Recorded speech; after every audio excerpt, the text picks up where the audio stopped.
Ele faz uma pergunta dentro dessa questão de raízes. Eu tenho uma forma de tudo deles é polêmica. Por que eu penso dessa forma? É porque desde que eu sou adolescente e até hoje eu cresci dentro do caminho do evangelho. Com 12 para 13 anos já não ia mais para a igreja, voltei aproximadamente com 21 e hoje eu tenho 34. Então eu devo estar uns 12 anos aí, mais ou menos, direto, na presença de Deus direta, é o que eu estou esse tempo. E eu nunca estive em uma igreja que desse uma aula sobre ideologia de gênero. Eu nunca participei de uma aula sobre ideologia de gênero. A primeira vez, eu dentro de uma igreja que se falou sobre ideologia de gênero, é porque eu dei aula. É porque eu fiz isso. O Diego Rosa, a antiga igreja dele, eu tive lá também dando aula falando sobre ideologia de gênero. Então, assim, as igrejas, hoje, elas estão com dificuldade de falar sobre pecado, estão com dificuldade. Um tempo atrás, aqui na escola dominical, eu falei sobre ideologia de gênero. Você via a expressão de algumas pessoas me olhando que não concordavam. Que não concorda, fala. Você não pode falar isso aí, não. E tem outros que não vão concordar, entendeu? Não vão concordar nem tanto talvez por causa do politicamente correto, nem tanto isso, tá? Tem uns que não concordam, como eu disse, porque eles estão acreditando em uma coisa, em algo que é contrário. Gente, o que mais tem, por exemplo, é crente defendendo ideologia de gênero. Sim, é uma influência digital. Influência digital, se a gente não tem o discernimento de quem é o bom. Olha a frase, ali vai ter a frase, mas Deus é amor, sim. Deus ama todo mundo, você não pode julgar, você está sendo preconceituoso. Eu estou falando de crente falando. Sim. De crente que fala isso. Ou seja, um crente que pensa como qualquer pessoa do mundo. E por quê? Porque ele vive maioritariamente ali fora. Ele não vive como crente fora.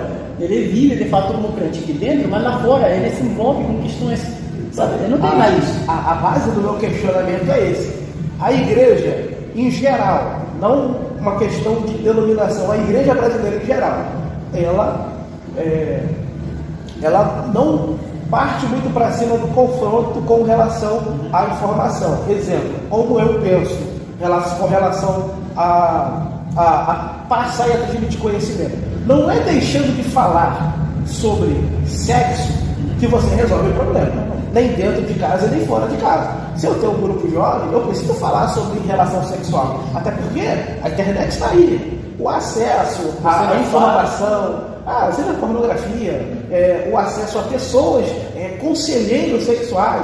Até tem muitos que veem televisão até tarde. O programa do Serginho Grosman, você sempre vê lá, tem sexólogo lá explicando para os jovens, fazendo várias perguntas sobre sexo, e você via ali até o pastor Marco agora da Pacentar, ele sempre falava, e 2 vezes que eu fui lá, ele falou isso, e eu já vi outras vezes falando na live, ele falando assim, você vai lá na televisão, ou você vê lá na internet, o pessoal falando sobre sexo, aí você vê lá o Serginho Grosman falando lá, garota, transa, garota, vamos trazer fulana aqui, porque a fulana aqui, ela é sexóloga, ela vai explicar para vocês sobre sexo. A pessoa, mas eu posso fazer isso, posso fazer aquilo? Aí ela, sim, pode, só que faz assim, e assim, deixa fluir natural, vai. E a maioria ali era adolescente. Tem os maiores de idade, outros são menores de idade, que você vê principalmente que são. Tem crente ali no meio. Cristão também no meio. Que não sabe o que é fazer, porque na igreja dele não tem ensinamento. Então você vê que aonde é que tem o conhecimento?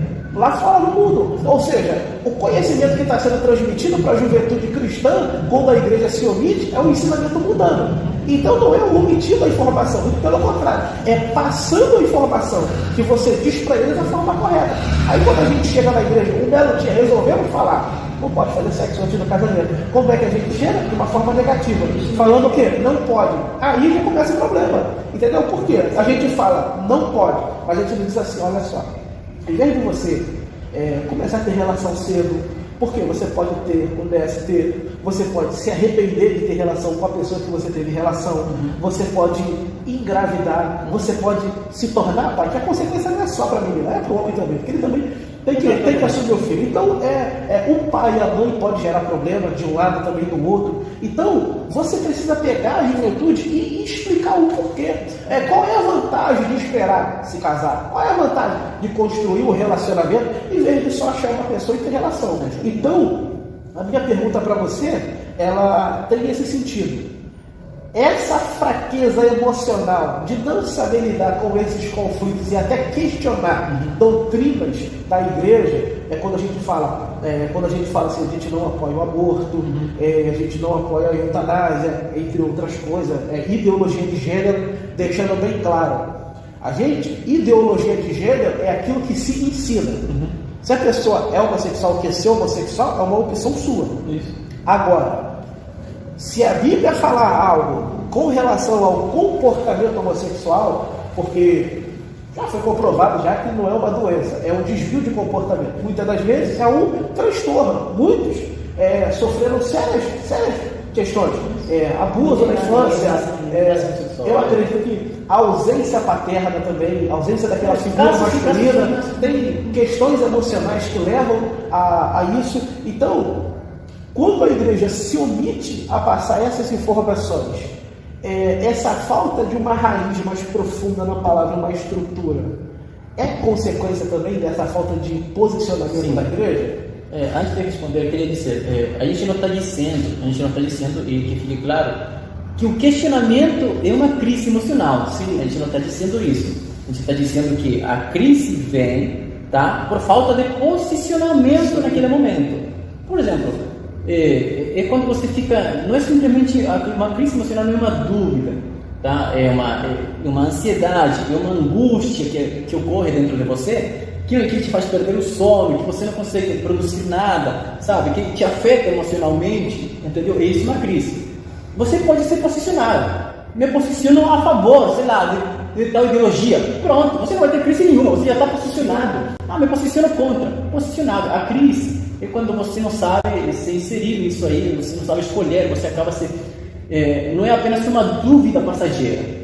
Tudo bem, deixa para lá. Não, é quando essa dúvida não passa mesmo, ela fica e te traz uma questão muito séria emocionalmente. Então, ele não está dizendo que criticar a ideologia, não. Desculpa, é crise, tá? O que mais tem que é criticar mesmo, entendeu? Gente, se você tem uma dúvida, não é bom levar para casa.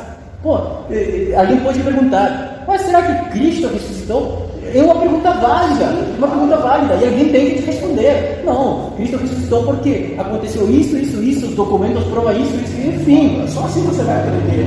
A dúvida e a curiosidade é o pontapé inicial para você buscar o questionamento, porque só assim para você ir lá e matar essa curiosidade, como buscando informação necessária para suprir essa dúvida. Hoje em dia, só para ficar claro, hoje em dia ainda temos um pouco essa questão de achar que a pergunta está errada e ela vai ser inibida, não é isso? Sim. Mas tem gente que não pergunta porque acha que vai ser inibido, porque acha que vai ser repreendido por tal pergunta, entendeu? Teve uma irmã, por exemplo, que foi lá e eu gostei da pergunta, foi antibíblica, mas era necessário para ela. Perguntou, ela argumentou da seguinte forma assim, talvez, eu acho, ela disse, que Cristo fez o que fez porque ele olhou para dentro de nós e sabia que merecíamos. Aí eu falei, é óbvio que a gente não merecia nada, mas é uma pergunta que se fizesse, se em outras igrejas se fizesse, talvez, irmão, causaria escândalo, entendeu? Então o que acontece? Falta sim conhecimento, respondendo a pergunta. É uma questão de conhecimento, tá? Mas falta conhecimento sociológico, tá? Vamos dividir um pouco. Falta conhecimento abrangente. A gente não está vivendo numa pós-modernidade, num mundo do conhecimento. Tá? Hoje é chamado de mundo pós-verdades também, porque você não sabe o que é certo. As pessoas vão dizer isso, na sociedade vão dizer isso, entendeu? Não existe uma verdade absoluta. É óbvio que existe uma pessoa. A gente fala que Cristo, a verdade não é nem um pensamento, é uma pessoa mesmo. Mas na sociedade é um mundo pós-verdade. Tá? Para eles não existe uma verdade. É a questão, a frase do subjetivismo, do relativismo, tá certo? Aí vai ter vários ismos para frente. Então, falta de conhecimento, uma falta de conhecimento mais abrangente. Você não pode ter hoje um pastor como um pastor era há 50 anos atrás. Você não pode ter o mesmo pastor. Aquele pastor 50 anos atrás não pode ser o mesmo hoje. Sabe? Com um mundo sem internet não é mais. O pastor antigamente, para adquirir um conhecimento, tinha que ler livros. Sabe? E as pessoas também não tinham tanto acesso à informação, não questionavam muito. Por quê? Porque não tinha conhecimento. Mas hoje você tem uma igreja cheia de conhecimento, com várias ideologias, E o pastor tem que estar à altura disso. Sim. Então, o que acontece? O que está faltando aqui não é falta de tanto de conhecimento bíblico, mas falta de conhecimento bíblico e interdisciplinar. Ele tem que saber, não é somente falar de Bíblia.